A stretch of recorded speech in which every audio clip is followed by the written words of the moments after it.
بسم الله الرحمن الرحيم. الحمد لله رب العالمين، وأصلي وأسلم على سيدنا وحبيبنا ونبينا محمد بن عبد الله الأمين وعلى آله الطيبين وأصحابه الغر الميامين، أفضل الصلاة وأتم التسليم. أما بعد فأعوذ بالله من الشيطان الرجيم. بسم الله الرحمن الرحيم. ولا تركنوا إلى الذين ظلموا فتمسكم النار. میرے محترم بزرگوں، عزیز بھائیوں اور دینی اور ایمانی بھائیوں اور بہنوں، اللہ تعالیٰ نے ہمیں اسلام پر عمل کرنے کے لیے جو زمانہ عطا فرمایا ہے وہ فتنوں سے بھرا ہوا ہے، آزمائشوں سے بھرا ہوا ہے، اور جیسے جیسے قیامت قریب آتی جاتی ہے یہ فتنے اور آزمائشیں بڑھتی چلی جاتی ہیں۔ حضور اکرم صلی اللہ علیہ وسلم نے فرمایا تھا کہ فتنے قیامت کے قریب اس طرح آئیں گے جیسے کہ بارش کے قطرے ہوتے ہیں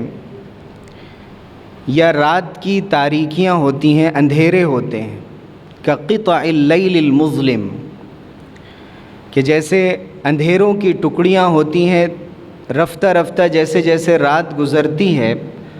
اندھیرا بڑھتا چلا جاتا ہے، اسی طرح سے طرح طرح کے فتنے، دائیں سے بائیں سے، اوپر سے نیچے سے، مال میں فتنہ، تعلیم میں فتنہ، انسان کے گھر میں، باہر، بازار، جہاں کہیں بھی وہ جاتا ہے اسے اپنے دین پر عمل کرنے میں دشواری محسوس ہوتی ہے۔ اسے ایسا لگتا ہے کہ اللہ کی اطاعت پر قائم رہنا اور رسول اللہ صلی اللہ علیہ وسلم کی سنتوں پر قائم رہتے ہوئے زندگی کامیابی کے ساتھ گزارنا، رزق حلال کمانا، تعلیم حاصل کرنا، اس دنیا میں ترقی کرنا ایک مشکل ترین کام ہوتا چلا جاتا ہے۔ حضور اکرم صلی اللہ علیہ وسلم نے فرمایا تھا کہ کبھی فتنے اتنے زیادہ بڑھ جائیں گے کہ یصبح الرجل مؤمنا ویمسی کافرا ویمسی مؤمنا ویصبح کافرا یبیع دینہ بعرض من الدنیا، کہ انسان صبح میں مومن ہوگا، شام میں کافر ہو جائے گا، شام میں کافر ہوگا، صبح مومن ہو جائے گا، یہ شام میں مومن ہوگا، صبح پھر سے کسی کفر میں مبتلا ہو جائے گا۔ فرمایا گیا یبیع دینہ بعرض من الدنیا، اپنے دین کو متاع بازار کے لیے، دنیا کے چھوٹے سے سامان کے لیے، دنیا کی چھوٹی چھوٹی چیزوں کے لیے بیچ دینا گوارا کرے گا، یعنی وہ اپنے دین پر ثابت قدم نہیں رہ پائے گا۔ آج جس دور میں ہم جی رہے ہیں ہم دیکھتے ہیں کہ ہماری زندگی کے صبح و شام اس طرح گزرتے ہیں کہ ہمارے سامنے ہر وقت اللہ کا کلام، رسول اللہ صلی اللہ علیہ وسلم کی سنتیں اور بزرگان دین کے قصے، اچھے واقعات، صحابہ اور صحابیات کی سیرت، اولیاء کرام کی سیرت، جو جید علماء گزرے، داعی گزرے تاریخ میں، ان کی سیرت اور ان کے کارنامے یہ ہماری نگاہوں کے سامنے نہیں ہیں۔ ان سے ہم دور ہوتے چلے جاتے ہیں۔ جو چیزیں ہمارے سامنے ہیں ان میں خاص طور سے کمپیوٹر سائنس کی ترقی کے نتیجے میں جس دنیا میں ہم جی رہے ہیں وہ بالکل ایک مصنوعی سی دنیا ہے، ایک آرٹیفیشیل دنیا ہے۔ کیا چیز ہمارے سامنے آتی ہے وہ ہمارے ارادے سے نہیں آتی ہے، ریکمنڈ کوئی اور کرتا ہے، بلا ارادہ ہم اس میں داخل ہو جاتے ہیں۔ ایسے ویڈیوز، ایسے مناظر کہ جو انسان کے ایمان کو کمزور کرنے والے ہیں، اس کے اخلاق کو کمزور کرنے والے ہیں، اس کی نگاہوں کی پاکیزگی کو متاثر کرنے والے ہیں۔ ایک ایسے دور میں جب آرٹیفیشیل انٹیلیجنس کے نتیجے میں اور کرونا اور پینڈیمک کے اس دور کے بعد جب آن لائن تعلیم کا سلسلہ شروع ہوا، بچوں میں بھی اس کو اتنا عام کر دیا گیا کہ آج اپنے بچوں پر کنٹرول اور ان کی نگرانی، تربیت مشکل۔ ایک ایسے دور میں ہماری ذمہ داری ہے کہ ہم اپنے ایمان کا جائزہ لیتے رہیں، اپنے بچوں کی اخلاقیات کا جائزہ لیتے رہیں۔ ہم کیا کر رہے ہیں، ہمارے بچے کس طرح زندگی گزار رہے ہیں، 24 گھنٹے ان کے کیسے گزر رہے ہیں، ہم نے جس تعلیم کے حوالے ان کو کیا ہے، کیا ہمیں پورا اطمینان ہے کہ قرآن و حدیث کی جو تعلیمات ہیں وہ اس تعلیم کے بعد اس پر قائم رہیں گے؟ جو سلیبس ان کو پڑھایا جا رہا ہے، جس میں اگر کوئی کمی رہ جائے ایمان اور توحید کو نقصان پہنچانے میں، تو ٹیچرز اس کمی کو پورا کرتے ہیں اور شک پیدا کرتے ہیں ایمان کے بارے میں، اسلام کے بارے میں۔ آج حجاب کی بات ہو رہی ہے، ہم دیکھ رہے ہیں کہ کس طرح کنفیوزڈ کیا جا رہا ہے ایسی بچیوں کو جو حجاب لینے کی عادی ہیں، جو اسے اسلام کا ایک حکم سمجھ کر اسے فالو کرتی ہیں۔ کوشش کی جا رہی ہے کہ حجاب اور بے حجابی دونوں رہے، حجاب گھر میں رہے، حجاب دینی ماحول میں رہے۔ جب آپ ہمارے اداروں میں آئیں، اسکول میں آئیں، کالجز میں آئیں، یونیورسٹیز میں آئیں، تو آپ بے حجاب ہو کر آئیں، اپنے تشخص کو، اپنے امتیاز کو، اپنے ڈسٹنکشن کو چھوڑ کر آئیں۔ آپ کی کوئی شناخت نہیں ہونی چاہیے، کوئی پہچان نہیں ہونی چاہیے۔ اور اس طرح سے ہمیں اس بات کا قائل کیا جاتا ہے کہ حجاب ایک قدیم چیز ہے، ایک پرانی چیز ہے، اور یہ ترقی کی راہ میں حائل ہے۔ تو جو لوگ پردہ کرنے والے ہیں، اپنے گھروں میں پردے کا اہتمام کرانے والے ہیں، ان کے دل میں بھی جو شخص دینی ماحول میں نہیں ہے، ایسے ماحول میں زندگی گزارتا ہے جہاں قرآن و حدیث کی زیادہ باتیں نہیں ہوتی، جہاں اس کو کسی خاص مطالعے کا موقع نہیں ملتا، ایسا شخص شک میں پڑنے لگتا ہے اپنے ایمان کے سلسلے میں، اسلامی احکام کے سلسلے میں۔ ہم دیکھتے ہیں ایسے بہت سے گھرانے ہیں جہاں چھوٹی چیزوں پر دھیان دیا جاتا تھا کہ یہاں کوئی غلط چیز ہمارے گھر میں نہ آنے پائے، غلط رواج ہمارے گھر میں پیدا نہ ہونے پائے، بدعت نہ آنے پائے، شرک نہ آنے پائے، کفر نہ آنے پائے، غلط قسم کے فیشن نہ آنے پائیں۔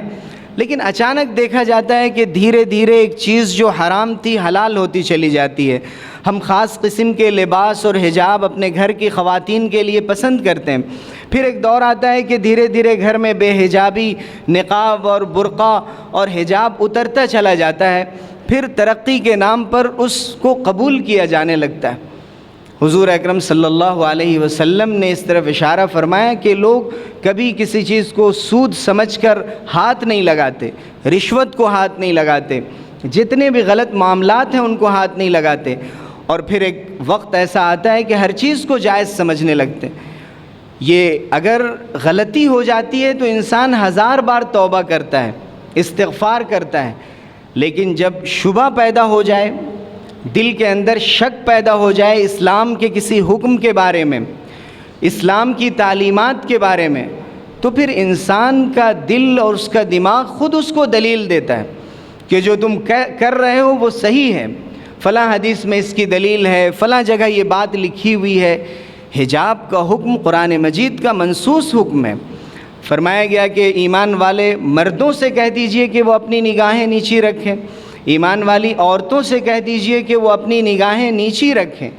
اور اپنی شرمگاہوں کی حفاظت کریں، اپنے سینے کے اوپر اچھی طرح کپڑے ڈال لیں۔ سورہ احزاب میں فرمایا گیا کہ اس طرح اپنی چادر کو خوب اچھی طرح سے اوڑھ لیں، اور ضرورت کے تحت صرف آنکھوں کی ضرورت پڑتی ہے، دیکھنا پڑتا ہے، اس کو صرف کھلا رکھیں۔ یہ تعلیم اتنی تاکید کے ساتھ دی گئی کہ کسی قسم کا کوئی شک و شبہ نہ رہ جائے۔ لیکن جب شک پیدا ہو جاتا ہے، جب دل کے اندر ایک طرح کی رواداری پیدا ہو جاتی ہے کہ اگر ہم تھوڑا سا آپ کی طرف بڑھتے ہیں، آپ تھوڑا ہماری طرف بڑھیں، جیسے حضور اکرم صلی اللہ علیہ وسلم سے لوگوں نے، مشرکین مکہ نے یہ کہا کہ 1 سال آپ ہمارے معبودوں کی عبادت کیجیے، 1 سال ہم آپ کے معبودوں کی عبادت کرتے ہیں۔ حضور اکرم صلی اللہ علیہ وسلم پر سورہ کافرون نازل ہوئی، فرما دیا گیا لکم دینکم ولی دین، تمہارا دین تمہارے ساتھ، ہمارا دین ہمارے لیے، ہم اپنے دین پر ثابت قدم رہیں گے۔ وَدُّوا لَوْ تُدْهِنُوا فَيُدْهِنُونَ، وہ چاہتے ہیں کہ آپ تھوڑا سا نرم ہوں تو وہ بھی نرمی دکھائیں۔ یہ سافٹ ہو کر کسی ایسی چیز کو قبول کرنا جو اسلام کی تعلیمات کا حصہ نہیں ہے، اسلام اس کی اجازت نہیں دیتا۔ ہمیں چاہیے کہ ہم اسلام پر ہر حال میں ثابت قدم رہیں، دانشمندی کے ساتھ، ہوشمندی کے ساتھ زندگی گزاریں۔ لیکن ٹالرنس کا یہ مطلب نہیں ہوتا کہ ہم اپنی ڈگر سے ہٹ جائیں، اپنی تعلیمات سے ہٹ جائیں۔ رواداری کا یہ مطلب ضرور ہے کہ جو دوسروں کی تعلیمات ہیں، ان کی ہدایات ہیں، ان کے طریقے ہیں، ہم ان سے چھیڑ چھاڑ نہیں کرتے، ہم ان کے بارے میں کچھ نہیں کہتے۔ لیکن ہمارا جو طریقہ ہے، اگر اس کے ساتھ چھیڑ چھاڑ کی جائے، اس میں سمجھوتا پیدا کرنے کی کوشش کی جائے، ایڈجسٹمنٹ کرنے کی کوشش کی جائے، تو ہم اسے برداشت نہ کریں، ہم اسلامی تعلیمات پر قائم رہتے ہوئے زندگی گزاریں۔ حضور اکرم صلی اللہ علیہ وسلم نے اس کی بڑی فضیلت بیان فرمائی کہ انسان ثابت قدم رہے، دین کی جس تعلیم کو اس نے اپنی زندگی میں اختیار کیا، ہمیشہ اس پر باقی رہے۔ یہ نہ ہو کہ چھوٹی چھوٹی چیزوں کی وجہ سے اسلامی تعلیمات کو چھوڑ دے۔ حضور اکرم صلی اللہ علیہ وسلم نے فرمایا کہ بنی آدم کے دل رحمان کی 2 انگلیوں کے درمیان ہے، وہ جیسے چاہتا ہے ان کو پھیرتا ہے۔ حضور اکرم صلی اللہ علیہ وسلم نے پھر دعا فرمائی، یا مصرف القلوب صرف قلوبنا علی طاعتک، یا مثبت القلوب ثبت قلبی علی دینک، یعنی اللہ تعالیٰ دل کو جس طرف چاہے پھیر دے، لیکن اللہ تعالیٰ سے توفیق مانگی جائے، ہمیشہ راہ راست پر قائم رہنے کی توفیق۔ حضور اکرم صلی اللہ علیہ وسلم یہ بھی دعا فرمایا کرتے تھے، اللہم انی اسألک الثبات فی الامر، اے اللہ میں آپ سے سوال کرتا ہوں کہ مجھے راہ راست پر، دین پر، اسلام پر ہمیشہ قائم رکھیے۔ ہر نماز میں ہم پڑھتے ہیں اہدنا الصراط المستقیم، کہ ہمیں صراط مستقیم کی ہدایت عطا فرما، ہدایت مل گئی ہے اس میں اضافہ فرما، اس پر ہمیشہ باقی رکھنے کا انتظام فرما، حوصلہ فرما کہ ہمیشہ ہم اس پر باقی رہیں اور اس پر قائم رہیں۔ ایسے بہت سے موقع آتے ہیں جب انسان کے ایمان کا اور اس کے اسلام کا امتحان ہوتا ہے۔ امتحان ہوتا ہے کبھی ڈرا کر، دھمکا کر، امتحان ہوتا ہے کبھی لالچ دے کر۔ ہمیشہ اہل ایمان کو ایسے موقع پر اسلامی تعلیمات پر ثابت قدم رہنا چاہیے۔ حضرت شیخ عز الدین بن عبد السلام رحمۃ اللہ علیہ، جو مصر کے بہت بڑے عالم گزرے، انہوں نے ایک موقع سے کسی شخص کو نصیحت کی کہ شراب حرام ہے، اسے پینے سے بچنا ضروری ہے۔ اس وقت ان کے شاگردوں نے یہ پوچھا کہ ایسے ظالم کے سامنے کیسے آپ نے نصیحت کر دی، اور آپ کو پرواہ نہیں ہوئی کہ اگر وہ آپ کو کوئی سزا دے دے، آپ کی پکڑ کر لے، کوئی بات آپ کے ساتھ ہو جائے؟ تو حضرت شیخ عز الدین بن عبد السلام نے فرمایا کہ استحضرت عظمت اللہ، کہ میں نے اللہ کی عظمت کو دھیان میں لایا کہ اللہ بڑا ہے، اس کی کبریائی سب کچھ ہے، اس کے سامنے کسی کی کوئی حیثیت نہیں۔ فرأیت ذلک الانسان کالقط امامی، تو مجھے لگا کہ وہ شخص جیسے بلی کی شکل میں ہمارے سامنے آ گیا، جیسے کوئی چھوٹا سا جانور، بے حیثیت چیز ہوتی ہے۔ مجھے اپنی نصیحت کرنے میں، اپنی بات پہنچانے میں کسی قسم کا کوئی خوف پیدا نہیں ہوا۔ اللہ رب العزت سے ہم نے مدد طلب کی، اس سے مانگا، اور جو صحیح اور حق کی بات تھی وہ ہم نے پہنچائی۔ کسی سے یہ کہا گیا کہ آپ کوئی بات ایسی لکھ دیں جو اسلام کے خلاف۔ ایک مسئلہ ایک زمانے میں اٹھا تھا خلق قرآن کا، کہ قرآن مخلوق ہے۔ فرمایا گیا قرآن مخلوق نہیں ہے، قرآن اللہ کا کلام ہے۔ جیسے دوسری چیزیں مخلوق ہوتی ہیں، اللہ کی پیدا کی ہوئی ہیں، قرآن اللہ کی صفت ہے، اللہ کا کلام ہے، وہ اللہ کی مخلوق نہیں ہے۔ یہ ایک بڑا علم کلام کا بڑا مسئلہ تھا، جس پر ایک زمانے میں علماء کا امتحان لیا گیا۔ بادشاہ وقت نے یہ چاہا کہ ہم جو چاہ رہے ہیں وہ علماء کہا کریں، وہ دوسرے لوگ کہا کریں۔ حضرت امام احمد بن حنبل رحمۃ اللہ علیہ اپنے موقف پر جم گئے، اور انہوں نے بڑی سے بڑی سزا اس کے لیے گوارا کی۔ ان کو کوڑے لگائے گئے، ان کو جیل میں بند کیا گیا۔ مورخ لکھتے ہیں کہ امام احمد بن حنبل رحمۃ اللہ علیہ کو ایک ایک کوڑا اس طرح لگایا جاتا تھا کہ اگر ایک ہاتھی کو مارا جاتا تو وہ چیخ کر بھاگ جاتا، لیکن اللہ تعالیٰ نے ان کو ہمت دی، استقامت دی۔ اگر چھوٹی چھوٹی باتوں کی وجہ سے یہ علماء اور یہ داعی ان راستوں سے صراط مستقیم سے ہٹ جاتے، غلط باتوں کو گوارا کر لیتے اور یہ مان لیتے کہ ہاں یہ بھی ٹھیک ہے، یہ بھی ٹھیک ہے، حق بھی صحیح ہے اور باطل بھی صحیح ہے، خیر بھی صحیح ہے، شر بھی صحیح ہے، اور دھوپ بھی ہے اور سایہ بھی ہے، سب چیزیں برابر ہیں، اگر یہ مان لیتے تو آج اس دین کا یہ حال نہیں ہوتا۔ یہ دین اتنی صحیح اور محفوظ شکل میں ہم تک نہیں پہنچتا۔ کسی سے کہا گیا کہ کوئی غلط بات آپ لکھ دیجئے، تو انہوں نے کہا کہ میں غلط بات، عفان ابن مسلم نے کہا کہ اپنے قلم سے میں نہیں لکھ سکتا۔ ان سے کہا گیا کہ آپ لکھ دیں ورنہ آپ کے ساتھ سخت ترین مصیبتیں پیش آ سکتی ہیں۔ انہوں نے فرمایا کہ جس قلم کو اللہ تعالیٰ نے حق لکھنے کے لیے پیدا کیا ہے وہ کبھی باطل لکھنے کے لیے تیار نہیں ہوگا۔ ان سے کہا گیا یحبس عطاؤک، کہ آپ کو جو روزینہ اور جو وظیفہ ملتا ہے وہ روک لیا جائے گا، آپ کہاں سے کھانا کھائیں گے؟ لیس لک مال، انہوں نے فرمایا وفی السماء رزقکم وما توعدون، آسمان میں رزق لکھ دیا گیا ہے، مجھے رزق کی کوئی پرواہ نہیں ہے۔ یہ وہ علماء تھے جنہوں نے قربانیاں دیں، جو حق پر قائم رہنے کے لیے کچھ بھی کیا کرتے تھے، کسی حد تک بھی ان قربانیوں سے دریغ نہیں کرتے تھے، اور اہل ایمان نے اسی طرح زندگی گزاری۔ آج ہم مسلم گھرانوں میں پیدا ہوئے، ہمیں اسلامی تعلیمات اپنے باپ دادا سے ملی، لیکن اس کو فروغ دینا، اس کو گھر میں باقی رہنا، اس کو اپنی تعلیم اور نشر و اشاعت کے ذریعے سے اس کو اس قدر باقی رکھنا کہ آئندہ نسلوں کے ایمان کی حفاظت کی ضمانت لی جا سکے۔ ضروری ہے اس بات کو نوٹ کرنا اور اپنے ذہن و دماغ میں بیٹھانا کہ چند چیزیں ہیں جن پر اگر باقی رہا جائے۔ ایک تو یہ ہے کہ توحید پر باقی رہا جائے، کہ توحید کو ذرہ برابر نقصان نہ پہنچنے پائے، اور سنت کی اتباع کو نقصان نہ پہنچنے پائے۔ جو بچے ہمارے تعلیم کے لیے جاتے ہیں، آپ دیکھ رہے ہیں کہ اگر ان کے ایمان کو نقصان پہنچ سکتا ہے، ان کے توحید کو نقصان پہنچ سکتا ہے، ان کے اسلامی اخلاق کو نقصان پہنچ سکتا ہے، وہ سیرت سے واقف نہیں، وہ صحابہ کرام اور صحابیات کی سیرت سے واقف نہیں،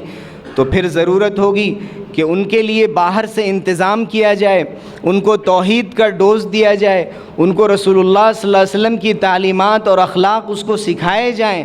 اس لیے کہ آپ محسوس کریں اور ذرا غور کریں کہ ایک شخص کو دیکھیں کہ ایک بچہ سائیکل پر بیٹھ کر جا رہا ہے اور اس میں بریک بھی نہیں ہے، اور وہ ڈھلوان پر جا رہا ہے اور آپ دیکھ رہے ہیں، اس کے باوجود بھی اس کے والدین نہیں روک رہے ہیں، تو اس کا مطلب ہے کہ وہ اس بات پر راضی ہیں کہ ان کا بچہ ضائع ہو جائے، ان کا بچہ نقصان اٹھا لے۔ تو ضروری ہے کہ بریک رکھا جائے اور اسلامی تعلیمات کا الگ سے انتظام کیا جائے، دینی تعلیم دی جائے، دینی اخلاق سکھائے جائیں۔ ماں باپ کو اپنے بچوں کے توحید کی اور دین پر باقی رہنے کی ایسے ہی فکر ہونی چاہیے جیسے ایک خاتون کے بارے میں آیا کہ وہ ایک دعوت میں شریک تھیں اور بہت پریشان تھیں۔ لوگوں نے یہ کہا کہ آپ کیوں پریشان ہیں؟ کیا کوئی بات ہو گئی ہے؟ کیا آپ کی طبیعت خراب ہے؟ انہوں نے کہا کہ نہیں، کوئی بات نہیں ہے۔ بہت اصرار کرنے پر انہوں نے بتایا کہ میں نے ماچس کی ڈبی چھوڑ دی ہے اور مجھے یہ ڈر ہے کہ گھر میں چھوٹا سا بچہ ہے، کہیں وہ اس کو جلا نہ لے اور اس کے کپڑے میں نہ لگ جائے۔ لوگوں نے پوچھا کہ کتنی عمر ہے اس کی؟ کہا صرف 2 سال ہے۔ 2 سال کی عمر کے بچے کو یہ تمیز نہیں ہوتی ہے، لیکن ماں کا دل ہوتا ہے، باپ کا دل ہوتا ہے جو بچے کی چھوٹی چھوٹی چیزوں کی فکر رکھتا ہے۔ اس کے دل میں خوف ہوتا ہے، شفقت ہوتی ہے کہ کہیں میرے بچے کو کوئی نقصان نہ پہنچ جائے۔ ایسے ہی ہمیں فکر ہونی چاہیے بچوں کے ایمان کی اور راہ راست پر ان کے قائم رہنے کی، اور پوری زندگی اس پر قائم رہنے کی۔ اسی طرح ہمیں یہ فکر ہونی چاہیے کہ ہم گناہوں سے بچیں۔ دین پر قائم رہنے کے لیے اور استقامت کے لیے ضروری ہے کہ گناہوں سے بچا جائے۔ گناہوں کی کثرت انسان کے دل کو مردہ کر دیتی ہے، اور جب اللہ کی اطاعت کی طرف لوٹا جاتا ہے، نمازوں کا اہتمام کیا جاتا ہے، قرآن مجید کی زیادہ سے زیادہ تلاوت کی جائے، اس پر مداومت کی جائے، ہمیشہ تدبر کیا جائے، غور و خوض کیا جائے، تفسیر پڑھی جائے، تب جا کر دل کے اندر قرآن کا نور پیدا ہوتا ہے، قرآن کا اجالا گھروں کے اندر پیدا ہوتا ہے۔ اور یہ وہ چیزیں ہیں جو ہمیں دین پر قائم رہنے کا حوصلہ دیتی ہیں۔ اس لیے ہمارے بھائیوں، بزرگوں اور ہماری معزز خواتین، خاص طور سے ان خواتین سے میں مخاطب ہو کر کہتا ہوں کہ آپ ایک کامیاب ماں بن کر دکھائیں، ایک کامیاب بہن بن کر دکھائیں، ایک کامیاب بیٹی بن کر دکھائیں، جو پورے گھر کا ماحول اسلامی اور ایمانی بنا دے، جہاں کوئی چیز غلط نہ ہونے پائے، ایک دوسرے کی اصلاح کی جائے، ایک دوسرے کو صحیح جو بات ہے اس کی طرف متوجہ کیا جائے۔ گھر میں بہت سے لوگ ہیں جو نماز کے لیے آتے ہیں، پابندی سے نماز پڑھتے ہیں، لیکن گھر کے بہت سے نوجوان بچے اور بچیاں ہیں جو مسجد نہیں آتے۔ ضرورت اس بات کی ہے کہ بار بار ان کو توجہ دلائی جائے۔ قرآن مجید میں فرمایا گیا وَأْمُرْ أَهْلَكَ بِالصَّلَاةِ وَاصْطَبِرْ عَلَيْهَا، اپنے گھر والوں کو نماز کا حکم دو اور اس پر ڈٹ جاؤ، بار بار حکم دو، بار بار اس کی تلقین کرو، بار بار اس طرف توجہ دلاؤ۔ جب گھر کا یہ ماحول بنتا ہے نماز کا، قرآن مجید کا، دینی تعلیم پر عمل کرنے کا، تو اس طرح پھر ایک گھر ربانی اور ایمانی اور قرآنی بنتا ہے، اور اس کے نتیجے میں ہمارا ایمان مضبوط ہوتا ہے، ہمارے اندر ایسا حوصلہ پیدا ہوتا ہے کہ ہم بدلتے ہوئے حالات کا سامنا بھی کر سکیں، اس بارے میں غور و فکر بھی کریں، اس کا حل بھی سوچیں، اور اس کے ساتھ ساتھ اس بات کا حوصلہ بھی رکھیں کہ مشکل سے مشکل حالات میں بھی، اور ایسے حالات میں بھی کہ جب بتایا گیا کہ دین پر عمل کرنا ایسا ہوگا کہ جیسے اپنے ہاتھ پہ کوئی شعلہ رکھ لے،